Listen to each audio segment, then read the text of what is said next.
Hallo, ich hoffe, viele von euch, die haben sowas hier bei sich in der Tasche stecken. Ich habe jetzt einfach mal 2 Kollegen gefragt und die konnten mir direkt ihre Organspendeausweise überreichen.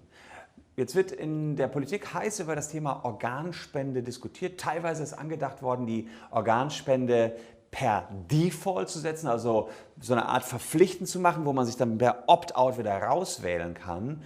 Aber das ist noch in weiter Ferne. Wie die Rechtslage zur Organspende derzeit aussieht und was die Politik da plant, das klären wir in diesem wichtigen Video.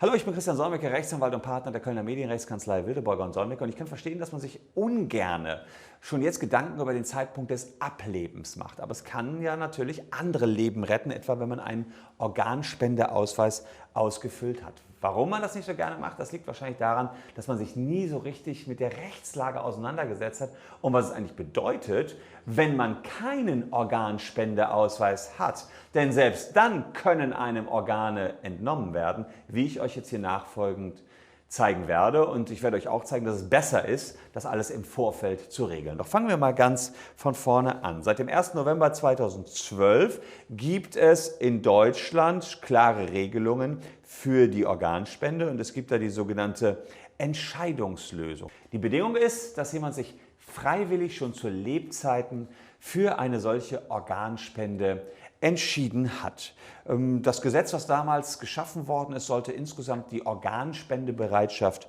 stärken und alle Bürger sollten sich mit dem Thema auseinandersetzen. Es ist ja so, dass ihr selbst jetzt auch immer von euren Krankenversicherungen entsprechendes Schreiben bekommt und ab einem Alter von 16 Jahren könnt ihr schon komplett selbst entscheiden, ob ihr Organspenden wollt oder nicht. Ab einem Alter von 14 Jahren übrigens könnt ihr sagen, auf keinen Fall sollen mir Organe im Todesfall entnommen werden. Da kann man zwar sich nicht positiv für die Organspende entscheiden, aber man kann sich auf jeden Fall dagegen entscheiden. Das geht ab einem Alter von 14. Ab 16 kann man sich auch positiv dafür entscheiden. Und das wird dann alles auf so einem entsprechenden Organspendeausweis vermerkt.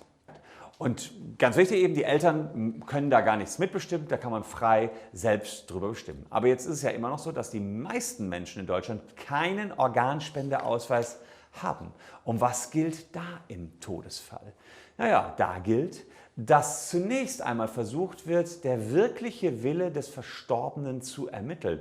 Hätte der gewollt, dass man ihm Organe entnimmt? Und wenn dann die Angehörigen versuchen, nicht ihre eigene Meinung da rein zu interpretieren, sondern die Meinung desjenigen, der verstorben ist, dann kann es dazu kommen, dass eventuell auch etwas nicht in eurem Sinne, was nicht zu euren Lebzeiten in eurem Sinne war, getroffen wird. Und insofern kann schon das wichtig sein, dass man das dann regelt, ob jetzt hier Organe entnommen werden können oder nicht. Wenn man das nämlich zum Beispiel nicht möchte, dann kann man sich auch einen Organspendeausweis holen und erstmal sagen, nö, ich will das im Moment jedenfalls nicht. Und wenn der wahre Wille nicht ermittelbar ist, können immer noch die nächsten Angehörigen, also Eltern oder Kinder, entscheiden, ob Organe entnommen werden oder nicht. Tatsächlich gibt es allerdings Bestrebungen dazu, dass wir in Deutschland eine sogenannte Widerspruchslösung einführen wollen.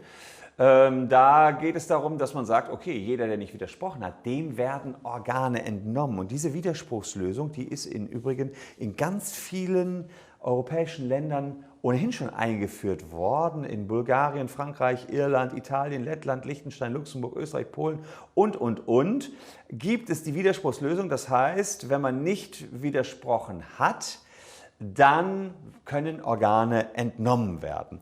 Und genau das hat jetzt in Deutschland der zuständige Minister Jens Spahn auch angeregt, allerdings in der Bild-Zeitung, in einem Interview mit der Bild-Zeitung, dass man sagt, okay, dann machen wir es doch so, jeder, der sich nicht geäußert hat, von dem können wir Organe entnehmen und alle anderen müssen entsprechend erstmal widersprechen.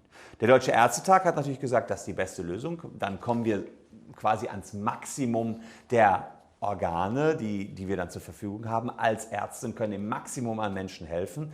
Der Deutsche Ethikrat wiederum hat scharf dagegen kritisiert und gesagt, das ist ein tiefer Eingriff in das Selbstverfügungsrecht. Damit wird der menschliche Körper zu einem Objekt staatlicher Sozialpflichtigkeit.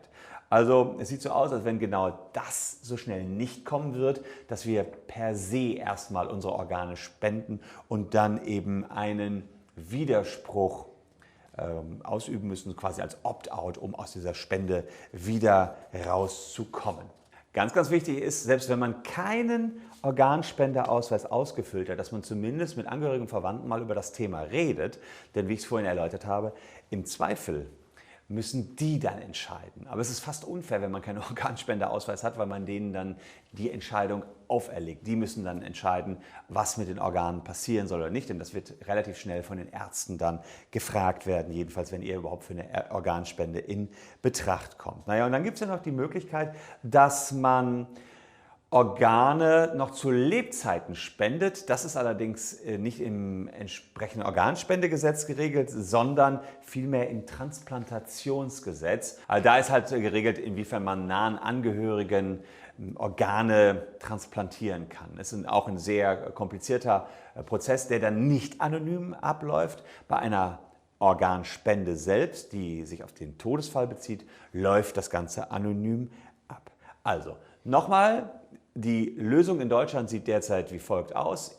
Ihr sollt euch optimalerweise freiwillig entscheiden, was ihr wollt. Wollt ihr Organe spenden oder nicht im Todesfall?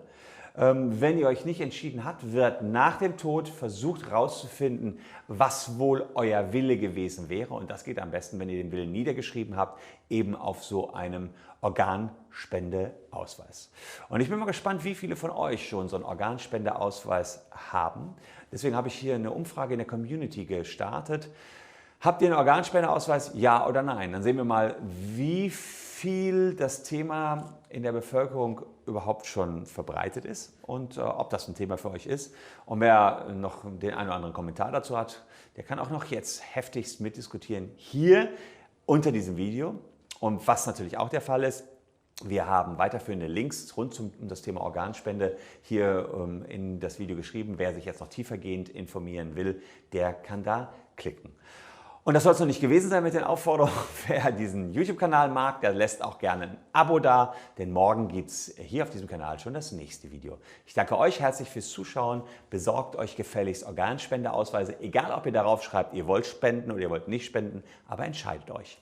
Danke fürs Zuschauen, tschüss und bis dahin.